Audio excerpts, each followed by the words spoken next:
Сега ще ви дам една много вкусна рецепта за палачинкова торта с пиле, гъби, варено яйце, кисели краставицки и морков. Рецептата е лесна, бърза и сръчна, а за вкусна нямам думи. 2 варени яйца, прекарваме ги през пасатор, 200-300-400 грама пиле, гърди, сварени, 2 кисели краставички през пасатор, 1 морков сварен през пасатор и гъби колкото ви е кеф. Пресни гъби задушени с масло.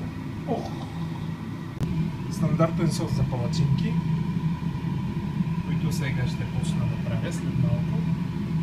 Стандартен, това са яйце, пресно млеко, брашно, сол.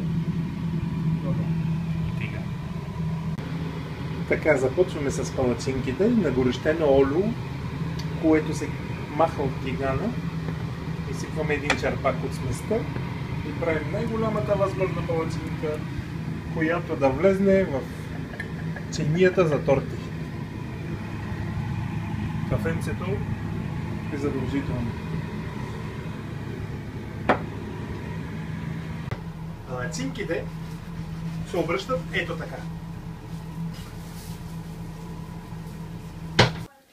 И така, ето че постигнахме завършъка на продукта.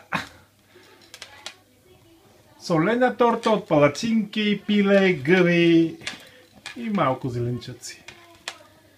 Хапва се след като се изтлади много добре в хладилник. И така, добър апетит!